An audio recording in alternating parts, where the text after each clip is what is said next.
Hello friends, welcome to JMS education platform में। Okay friends, तो चलिएगा आज हम लोग मैथ का सेट करने वाले हैं और एसएससी एमटीएस के लिए। आप लोग को पता है कि एसएससी एमटीएस की न्यू वैकेंसी आ चुकी है और इस न्यू वैकेंसी का एग्जाम पैटर्न में बदलाव हो चुका है। इसका एग्जाम 2 पार्ट में लिया जाएगा, पार्ट 1 और पार्ट 2, और प्रत्येक पार्ट के लिए 45 मिनट दिए जाएंगे। और फर्स्ट पार्ट में अर्थात पार्ट 1 में 20 क्वेश्चन मैथ का और 20 क्वेश्चन रीजनिंग का रहेगा। अब केवल 45 मिनट का समय रहेगा। ठीक वैसे ही पार्ट 2 में 25 क्वेश्चन इंग्लिश का और 25 क्वेश्चन जीके जीएस का रहेगा और इसके लिए भी 45 मिनट दिए जाएंगे। तो पार्ट 1 को न्यू पैटर्न को ध्यान में रखते हुए हम लोग आज मैथ का सेट स्टार्ट करने वाले हैं और इस प्लेटफॉर्म पे मैथ का सेट और रीजनिंग का सेट पर डे एक कराया जाएगा। तो ज़्यादा बात न करते हुए हम लोग व्हाइट बोर्ड पे चलते हैं और आप लोग को स्क्रीन पे क्वेश्चन नज़र आ रहा होगा और प्रत्येक क्वेश्चन को हम लोग कंसेप्ट के साथ और बहुत ही सरल भाषा में सॉल्व करने वाले हैं। तो प्रथम क्वेश्चन देखिएगा, लिखा है एक घन की प्रत्येक भुजा 4 सेंटीमीटर है और एक घनाभ की भुजाएं 2 सेंटीमीटर गुणे 3 सेंटीमीटर गुणे 4 सेंटीमीटर है। घन के आयतन और घनाभ के आयतन का धनात्मक अंतर क्या है? तो बताइए, घन का आयतन बराबर क्या होता है? घन का आयतन बराबर भुजा क्यूब और घनाभ का आयतन बराबर लंबाई गुणित चौड़ाई गुणित ऊंचाई। इन दोनों में अंतर पूछा है। तो चलिएगा देखते हैं। घन का आयतन होता है भुजा क्यूब और घनाभ का आयतन होता है लंबाई गुणित चौड़ाई गुणित ऊंचाई। तो भुजा का लंबाई, घन की भुजा की लंबाई 4 सेंटीमीटर दिया है तो 4 का क्यूब करेंगे और इन दोनों में अंतर पूछा है तो माइनस लंबाई चौड़ाई और ऊंचाई दिया है 2 3 4। तो देखिएगा 4 का क्यूब, 4 चौक को 16, 16 चौक का 64 माइनस 3 दूना के 6, 6 चौक को 24। 64 में से 24 जाएगा, कितना बचा? 40 सेंटीमीटर क्यूब। Option B. तो नेक्स्ट क्वेश्चन की ओर हम लोग बढ़ते हैं। नेक्स्ट क्वेश्चन आप लोग को स्क्रीन पे नजर आ रहा होगा। फिर नेक्स्ट क्वेश्चन लिखा है 140/9 मीटर पर सेकेंड चाल से गतिमान एक ट्रेन 27 सेकेंड में एक खंभे को पार करती है। ट्रेन की लंबाई ज्ञात कीजिए।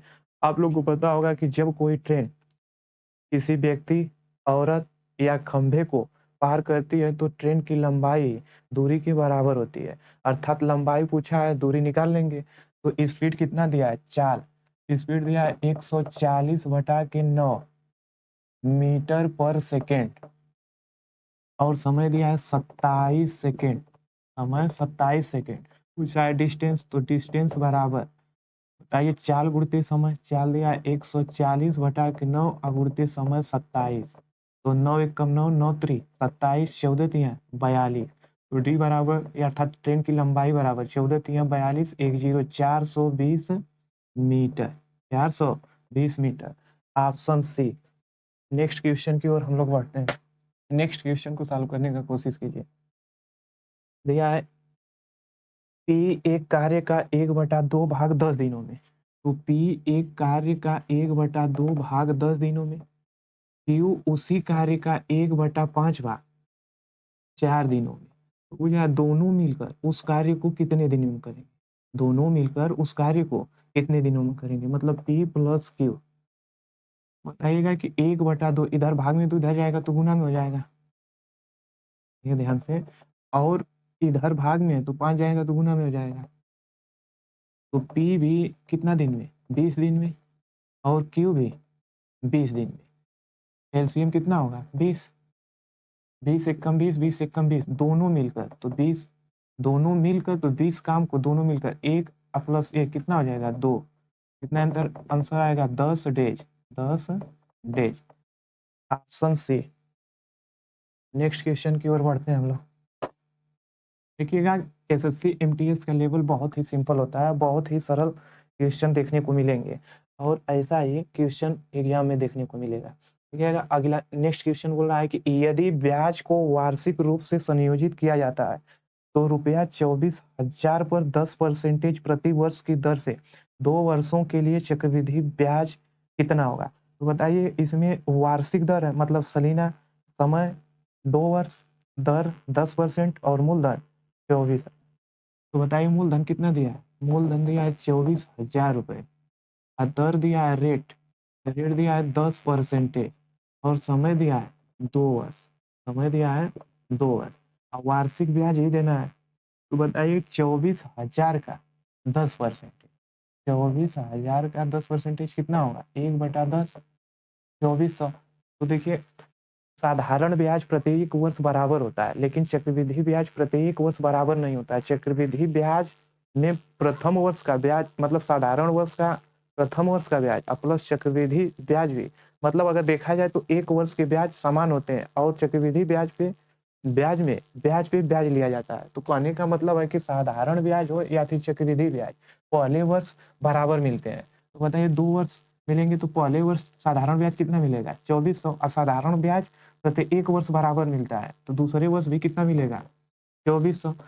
लेकिन चक्रवृद्धि ब्याज निकालते समय ब्याज पे ब्याज दिया जाता है, तो पहले वर्ष तो साधारण ब्याज और चक्रवृद्धि ब्याज समान मिलते हैं, लेकिन दूसरे वर्ष का चक्रवृद्धि ब्याज ब्याज पे ब्याज दिया जाता है। अर्थात 2400 का 1/10 फिर निकालेंगे तो कितना आएगा? 240। तो 240 रुपये। और तो पूरा सियाई कितना होगा? 24 गुना के 4800, 250, 140 मतलब 50, 40, 5,040 रुपया, 5,040 रुपया। आसन से नेक्स्ट क्वेश्चन की ओर हम लोग बढ़ते हैं। देखिएगा नेक्स्ट क्वेश्चन में दिया है, एक व्यक्ति ने एक कुर्सी 580 रुपया में खरीदी। तो बताइए कि सीपी कितना है? सीपी व्यक्ति के लिए 580 रुपया है, 580 रुपया है। 25% लाभ प्राप्त करने के लिए उसे कुर्सी को किस मूल्य पर बेचना चाहिए? तो 25% का लाभ अर्थात विक्रय मूल्य पूछ रहा है, तो 25% का फ्रैक्शन वैल्यू 1/4 और 1/4 लाभ बोल रहा है तो 5/4। 4 से काटिए, 4 एकम 4, 4 एकम 4, बचा 1 हो गया 18, 4 चौक को 16, बचा 2 हो गया 20, 4 पचे 20 अगुणते 5। ठीक है, कितना आ गया? 5 पचे 25, 5 पचे 25 को 5 हासिल 2, अब 5 चौक को 20, 2 22 को 2 हासिल 2, अब 5 एकम 5 और 2 7, 725 रुपये। Option A. नेक्स्ट क्वेश्चन की हम लोग पढ़ते हैं। ये बहुत ही सिंपल क्वेश्चन है और यह क्वेश्चन एसएससी एमटीएस 2021 का है जो 22 में एग्जाम हुआ था।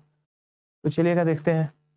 बोल रहा है कि यदि ए 1300 और बी 1450 रुपये हो, ए 1300 रुपया, ए 1300 रुपया और बी 1450 रुपया, बी ए से लगभग कितने प्रतिशत अधिक है? तो बताइए बी ए से कितना अधिक है? बी ए से कितना अधिक है? 1300 1450 मतलब 150 अधिक है। कहाँ से? 1300 से।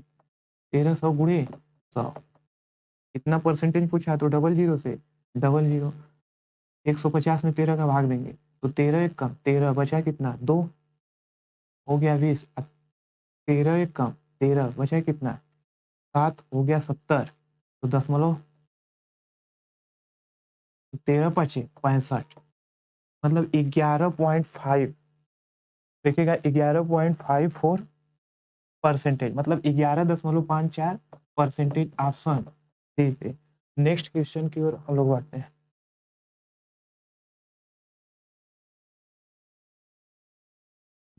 दिए गए भिन्नों 2/5, 2/5, 2/5 कामा 2/5 कामा 3/7 कामा 2/5 कामा 3/7 और 4/9 का, 4/9 का एलसीएम ज्ञात कीजिए। एलसीएम मतलब लघुत्तम समापवर्त्य ज्ञात कीजिए। तो बताइए एलसीएम, तो भिन्न का एलसीएम निकालना होगा तो अंश का एलसीएम बटा के हर का एचसीएफ, और भिन्न का एचसीएफ निकालना होता है तो अंश का एचसीएफ बटा के हर का एलसीएम। तो चलिएगा एलसीएम हम लोग निकालते हैं। 2, 3 और 4 का एलसीएम कितना होगा? 12।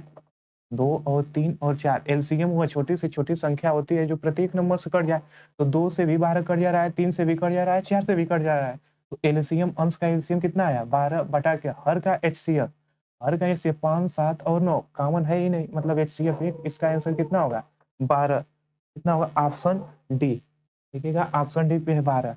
नेक्स्ट क्वेश्चन की ओर हम लोग बढ़ते हैं और सॉल्व करने की कोशिश कीजिए आप लोग, क्योंकि प्रत्येक क्वेश्चन बहुत ही सरल और सिंपल है और एमटीएस का लेवल सिंपल ही होता है। देखिए लिखा है निम्नलिखित व्यंजक को सरल कीजिए। 25 माइनस क्वेश्चन में, छोटा क्वेश्चन में दिया है 4/2, 4/2 प्लस 11.5 प्लस 9.5, 9.5 और सरल करना है। तो देखिएगा कुछ नहीं करना है इसमें, 25 को 25 लिख दिया जाए और माइनस कोष्टक को हल कर लिया जाए। तो 2 दूना के 4, 2 होगा और प्लस एक 11.5 में 9.5 जोड़ेंगे, 0.5 जोड़ेंगे, 12 9 21, 12 9 21। अब यहाँ से देखिए 21 में से 2 घटाएंगे 19, नहीं तो फिर पहले जोड़ लीजिए। देखिएगा 25 और 20, 45 एक 46, 46 माइनस 2 कितना आ गया 44।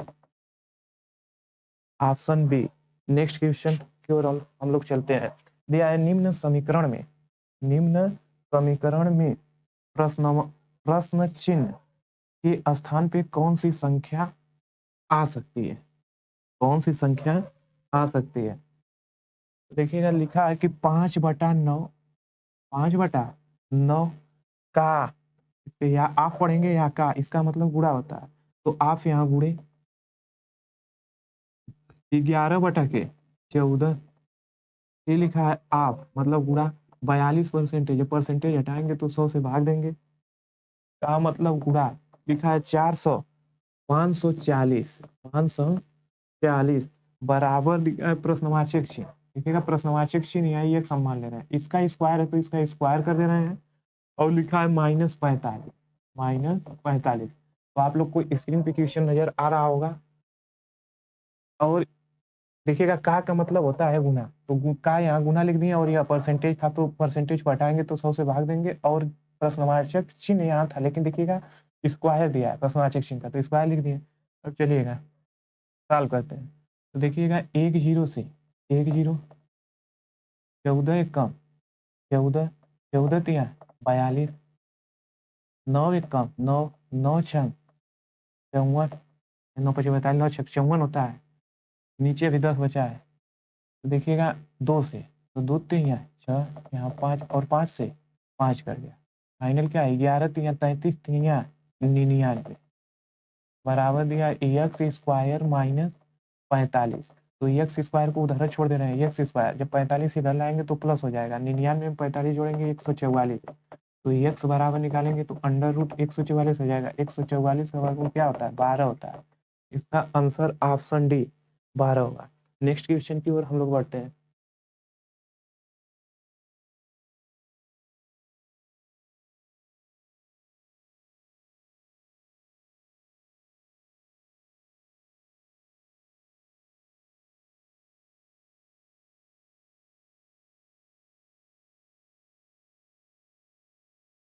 नेक्स्ट क्वेश्चन आप लोग को स्क्रीन पे नजर आ रहा होगा। देखा है यदि 10 पुस्तकों का मूल्य 250 रुपया है, 10 पुस्तकों का मूल्य, 10 बुक्स का मूल्य देखा जाए तो कितना दिया है 250 रुपया। कितना दिया है 250 रुपया। 15 पुस्तकों का मूल्य पूछा है, तो बताइए 15 पुस्तकों का मूल्य पूछा है तो एक पुस्तक का मूल्य निकालेंगे तो कितना हो जाएगा 25 रुपये। तो 15 पुस्तक का मूल्य, एक पुस्तक का मूल्य 25 रुपये, तो 25, एक पुस्तक का मूल्य 25 रुपये, तो 15 पुस्तक का मूल्य मतलब 25 से गुना कर देंगे, 25 125 को 5 हासिल 12, अब 25 और 12 देखिएगा 25 10 35 और 12 37, मतलब कितना हो जाएगा 375 रुपये। Option C. नेक्स्ट क्वेश्चन की ओर अब बढ़ते हैं। देखिएगा नेक्स्ट क्वेश्चन है वर्ष 2020 में, देखिएगा ये हाल ही में जो 2022 में एग्जाम हुआ है, 2021 में जो एसएससी एमटीएस आया था उसका एग्जाम 2022 में हुआ है और हाल ही का क्वेश्चन है। तो देखिएगा वर्ष 2020 में एक शहर की जनसंख्या 2 लाख है। एक शहर की जनसंख्या कितनी है 2 लाख। इकाई दहाई सैकड़ा हजार 10,000 लाख, तो 3 2 5 सोना, 3 2 5 सही है। एक वर्ष 2020 में एक शहर की जनसंख्या 2 लाख थी, जनसंख्या वृद्धि की दर 8% वार्षिक है। वर्ष 2022 में उस शहर की जनसंख्या कितनी होगी। मतलब 20 का देकर 22 पूछ रहा है, मतलब 2 वर्ष का पूछ रहा है और प्रत्येक वर्ष जनसंख्या में वृद्धि कितनी की हो रही है 8% की। तो बताइएगा कि 8% का फ्रैक्शन वैल्यू, 8% का फ्रैक्शन वैल्यू 8/100 होगा। तो 4 से काटिए, 4 दूना के 8 और 25 चौका 100। जाएगा 2/5। तो पहले 25 थी, अब कितना हो जाएगी बढ़कर 27। तो 27/25 एक वर्ष, और दूसरे वर्ष भी 27/25। देखिएगा 25 8 200, 25 8 200। देखिए यहाँ पे 3 जीरो है, तो 80 का गुणते यहाँ पे भी कर दे रहे हैं 100, कोई दिक्कत नहीं। 25 एकम 25 और 25 चौका 100, 25 एकम 25, 25 चौका 8 चौको 32, 300, 20 अगुड़े 27 का स्क्वायर कितना होता है 729 होता है। कितना होता है 729। तो 729 फाइनल गुना कर लीजिए। 729 में किसका गुना करना है 320 का। तो 000 गुड़े 2 9 18 इकाई अंक से चेक कीजिए कितना आएगा लास्ट में। अगर देखा जाए तो 8 आएगा। कितना आएगा 0, या फिर फाइनल गुना ही कर ले। 2 9 18 को 8 हासिल 1, 2 दूना के 4 1 5 2 7 14 गुड़े 3 9 9 3 27 को 7 हासिल 2, 3 दूना के 6 2 8 3 7 21, मतलब 0 8 7 5 12 को 2 हासिल 1, 8 4 12 1 13 को 3 हासिल 1 2 1 3, मतलब 233 280, 233 280 ऑप्शन ए। या तो फिर इकाई अंक से समय बचत करने के लिए बाई ऑप्शन कर लें, या फिर फाइनल गुना करके, तो ऑप्शन ए होगा। नेक्स्ट क्वेश्चन की ओर हम लोग चलते हैं। नेक्स्ट क्वेश्चन दिया है, एक दुकानदार 3 उत्पाद ए बी सी खरीदता है और उन्हें क्रमशः 20%, 30%, 40% के लाभ पर बेचता है। यदि इन उत्पादों के क्रय मूल्यों का अनुपात, मतलब सीपी दिया है 4:3:2, तो 4:3:2, तो बताइए इन क्रय, तो इनके विक्रय मूल्यों का अनुपात क्या होगा। मतलब क्रय मूल्य दी दिया है कि 4 3 और 2 है, और इस पे क्रमशः कितना कितना लाभ 20% लाभ दिया है, 20%, 30%, 40% के लाभ पर बेचता है। यदि इन उत्पादों के क्रय मूल्यों का अनुपात इतना है, तो देखिएगा कि अगर यहाँ से 4 में कितना निकालेंगे 20%, तो दशमलव में जाएगा, इसलिए सब में क्या बना दे रहे हैं शून्य। तो इसमें भी शून्य बढ़ा दीजिए, यहाँ भी और यहाँ भी। तो बताइए 40 का 20% कितना होगा। 40 का 20%/5 मतलब 8 होगा, तो 8 इसमें जुड़ेगा, तो कितना हो जाएगा 48। क्या हो जाएगा 48। ठीक वैसे ही 30, 30 में कितना परसेंटेज बढ़ाना है, 30 में बढ़ाना है 30%। बताइए 30 में 30% बढ़ाएंगे, डबल जीरो से डबल जीरो कट जाएगा, तो बचेगा 3 3 9। जब 9 इसमें पड़ेगा तो कितना हो जाएगा 39। और लास्ट में बोला है 40% बढ़ाना है, तो किसमें 20 में 40%, तो 20 का 40% निकालिए, तो 40 बटा कितना हो जाएगा 100। 40/100, डबल जीरो से डबल जीरो 4 गुना के 8, इसमें भी जोड़ दीजिए, कितना होगा 28। कितना होगा 28।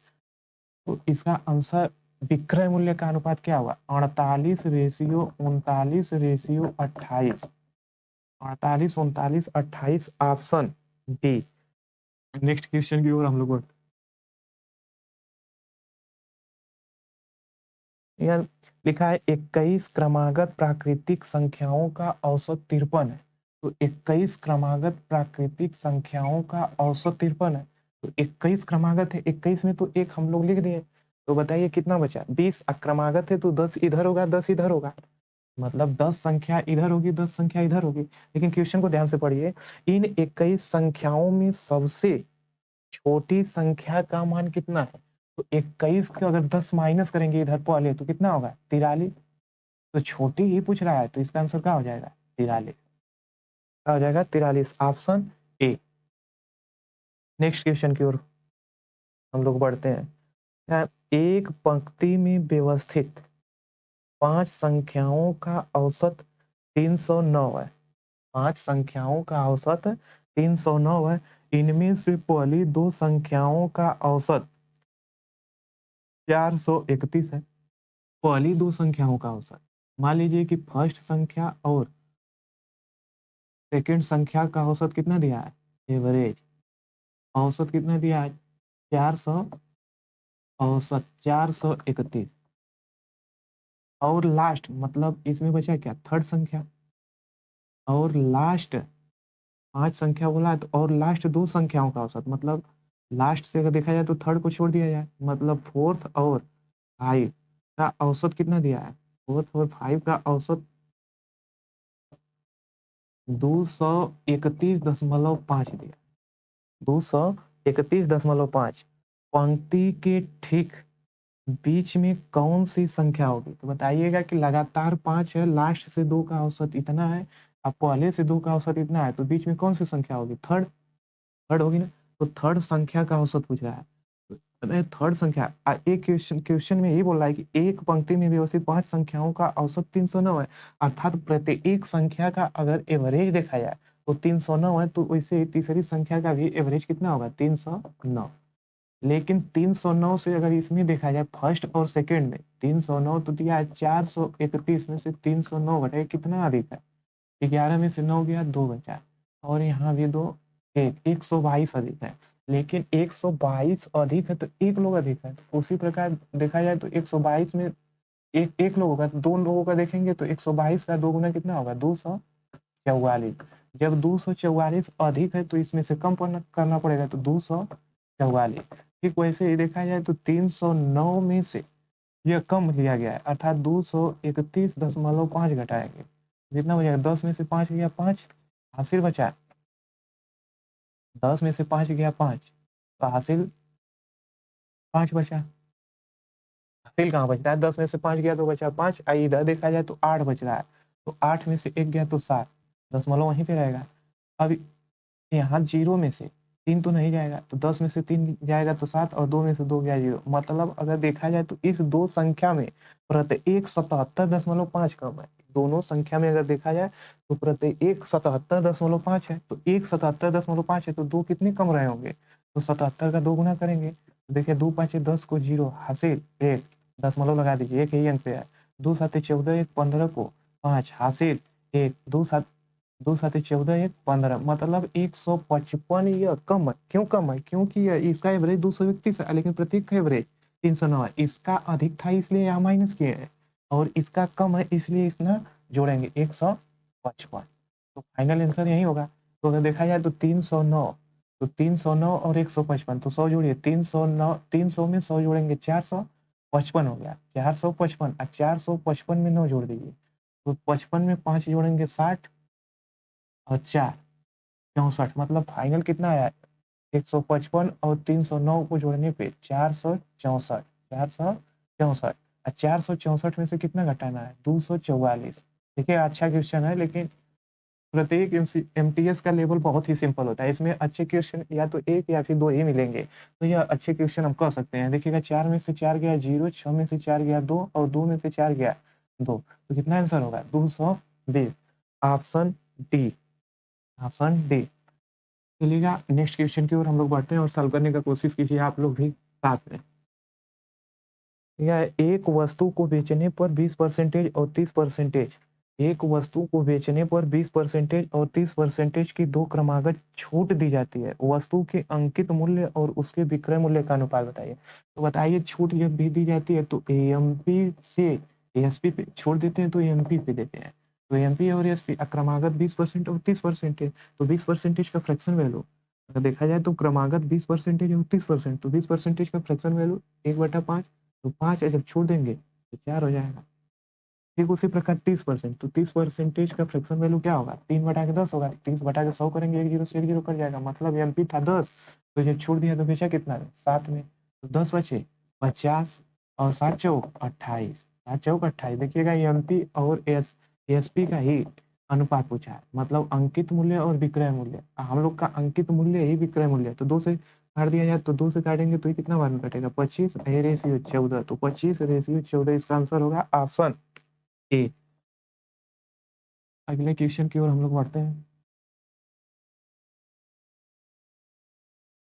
देखिए याद रखिएगा कि इस सेट में अगर 20 क्वेश्चन है तो 2-3 क्वेश्चन अच्छे हैं, और आप लोग नॉर्मल क्वेश्चन को ही एग्जाम में गलत करके आते हैं। तो चलिएगा इस क्वेश्चन का आप लोग का आंसर आ चुका होगा, लेकिन हमें पूर्ण विश्वास है कि गलत होगा, क्योंकि इस क्वेश्चन को ध्यान से पढ़िए और आंसर देने का कोशिश कीजिए।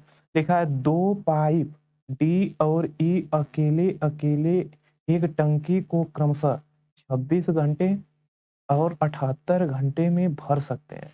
तो चलिएगा 2 पाइप, मान लीजिए पाइप ए और पाइप बी, पाइप ए 26 घंटे और पाइप बी 78 घंटे में भर सकते हैं। तो पहले इसका एलसीएम कितना होगा? 78 होगा, 78। तो 26 तिहियां 20 तिहियां 60 छत्तीस 18 60 18 3 बार में हो जाए तो 3 ये 1। लेकिन लैंग्वेज देखिए क्वेश्चन का क्या बोल रहा है, यदि दोनों पाइपों को एक साथ खोल दिया जाता है तो टंकी को भरने में लगने वाला समय क्या होगा। देखिएगा, दो पाइप डी और ई अकेले अकेले एक टंकी को क्रमशः 26 और 78 घंटे में भर सकते हैं। यदि दोनों पाइपों को एक साथ खोल दिया जाता है तो टंकी को भरने में लगने वाला समय क्या होगा। बहुत ही सिंपल क्वेश्चन है और आप लोग का आंसर जो आया होगा सही होगा। तो देखिएगा ध्यान से, बोल रहा है कि दोनों पाइप को खोल दिया जाए, दोनों भरने वाले हैं, तो 78 बटा के 3 1 4, तो आंसर देखिएगा 4 एक कम 4, कितना बचा 3 बचा हो गया 38, तो 9 चौको 36 बचा 2, तो 2 बटा के 4, 1 से काटेंगे 2 से काटेंगे तो 1 बटा के 2, मतलब अगर देखा जाए तो ऑप्शन सी 19 सही, 1 बटा के 2 आवर्स। चलिएगा नेक्स्ट क्वेश्चन।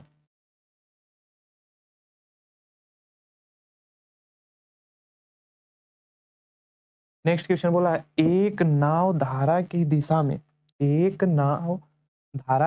एक निश्चित दूरी तय करने में 16 मिनट और धारा के विपरीत दिशा में वही दूरी तय करने में 24 मिनट लेती है। मतलब समय का अनुपात दिया है, तो अगर धारा की दिशा में जा रहा है तो मतलब टाइम डाउन स्ट्रीम कर सकते हैं, मतलब धारा के साथ, और धारा के विपरीत में मतलब टाइम अप स्ट्रीम। तो बताइए, धारा के साथ जाएगा तो स्पीड स्वाभाविक से है कि ज्यादा रहेगा, तो इसका बहुत कम समय लगेगा 16 मिनट, लेकिन जब आ रहा है तो कितना मिनट लग रहा है 24 मिनट।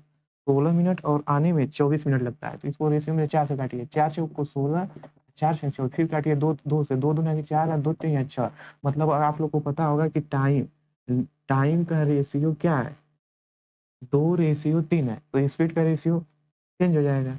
तो स्पीड डाउन और स्पीड अप स्ट्रीम तो कितना हो जाएगा 3:2, 3:2। आप बताइए किसका चाल दिया है नाव की चाल 15, मतलब बोट की चाल कितना दिया है 15 किलोमीटर पर आवर, तो पूछ रहा होगा वाटर का, तो पूछ रहा है धारा की चाल ज्ञात कीजिए, तो धारा की चाल पूछ रहा है, तो आप लोग को पता होगा कि अनुकूल प्लस प्रतिकूल बाई 2, अगर दोनों अनुकूल प्लस प्रतिकूल बाई 2 करेंगे तो वह नाव की चाल निकलता है। तो अनुकूल प्लस प्रतिकूल, तो 3 2 5 बटा के 2, ये बोट की चाल निकलेगा हमारे हिसाब से, तो 3 2 5 बटा के 2, लेकिन इसके बराबर कितना दिया है 15 दिया है, कितना दिया है 15। देखिएगा, अनुकूल प्लस प्रतिकूल बाई 2, तो 3 + 2 बाई 2, मतलब 3 + 2 5 बाई 2, ये 2 जाएगा तो उधर जाएगा तो 30 हो जाएगा, कितना हो जाएगा 30। तो 5 3 15, मतलब बोट की चाल कितनी आ गई 5 3 15, बोट की चाल 6 किलोमीटर पर आवर, बोट की चाल 6 किलोमीटर पर आवर। लेकिन सर जी ये बताइएगा कि बोट की चाल आई है 6 किलोमीटर पर आवर, लेकिन हमें पूछ रहा है वाटर की चाल, इसका वाटर की चाल, लेकिन बोट एक रेशियो का मान अगर कर दें तो एक रेशियो का मान अगर देखा जाए तो 6 किलोमीटर, तो वाटर की चाल क्या होगा अनुकूल माइनस प्रतिकूल, तो 3 - 2 कितना आया 1 बटा के 2, अनुकूल माइनस प्रतिकूल, तो एक रेशियो का मान 6 है, तो आधा रेशियो का मान कितना होगा 6, तो 6 से भाग देंगे तो कितना आ जाएगा बोट की चाल कितना हो जाएगा 2 3 6, मतलब कितना आंसर आएगा 3 किलोमीटर पर आवर।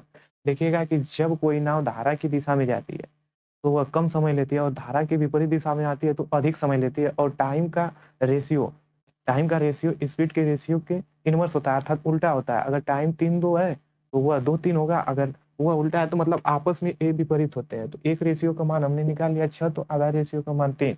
आप लोग को ऑप्शन सी दिख रहा होगा।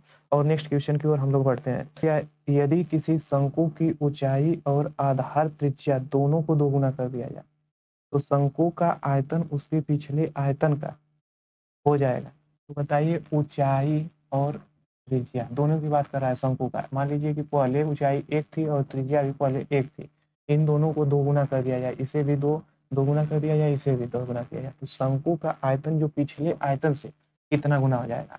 तो शंकु का आयतन होता है πr² H/3, तो यहाँ भी होगा πr² H/3, तो दिखेगा 3 से 3 πr², मतलब देखा जाए तो पाई से पाई इतना तो कर सकता है। तो बताइए, अगर पीछे शुरू का अगर इसका आयतन देखा जाए शुरू में, तो देखिएगा r², r का मान कितना है 1, 1 का स्क्वायर करेंगे 1, एच का मान कितना है 1, तो गुना करेंगे तो कितना आएगा। तो प्रारंभ में इसका आयतन 1 था, प्रारंभ में आयतन इसका 1 था। ठीक उसी प्रकार अगर यहाँ से r स्क्वायर करेंगे तो r कितना है 2, तो 2 का स्क्वायर कितना होगा 4, और एच कितना है 2, तो 4 गुणते 2 कितना आएगा 8। तो कितना गुना दिख रहा है 8 टाइम्स, कितना दिख रहा है 8 टाइम्स, वही दिया है। कितना गुना हो जाएगा 8 गुना, कितना गुना 8। Option D. चलिएगा नेक्स्ट क्वेश्चन की ओर हम लोग बढ़ते हैं। लिखा है कि निम्न बार ग्राफ चार अलग अलग निम्न बार ग्राफ चार अलग अलग रंगों को पसंद करने वाले छात्रों की संख्या को दर्शाता है। देखिएगा अलग अलग ग्रीन रेड येलो और ब्लू, मतलब हरा लाल और पीला नीला रंग दिया है। तो इस क्वेश्चन में पूछ कर रहा है, देखिएगा पीला और नीला रंग पसंद करने वाले छात्रों की संख्या का अंतर। पीला और नीला मतलब पीला रंग और नीला पसंद करने वाले छात्रों का अंतर। तो पीला देखिएगा, पीला मतलब येलो थर्ड पॉइंट पे, तो पीला कितना है 150 और नीला कितने पे है लास्ट 50। इन दोनों का अंतर पूछा है तो कितना हो जाएगा अंतर। ऑप्शन ऑप्शन अगर देखा जाए तो ऑप्शन ए। ओके फ्रेंड्स, तो आज के लिए इतना ही। और पर डे इस प्लेटफॉर्म पे मैथ और रीजनिंग दोनों के सेट कराए जाएंगे, और ज़्यादा पढ़ने की आवश्यकता भी नहीं है। और जो लोग पढ़े हैं वो भी, और जो लोग कंसेप्ट नहीं पढ़े हैं वो भी इसे सॉल्व करने का कोशिश कीजिए, क्योंकि प्रत्येक क्वेश्चन कंसेप्ट के साथ ही बताया जा रहा है। ओके फ्रेंड्स, तो वीडियो देखने के लिए थैंक यू।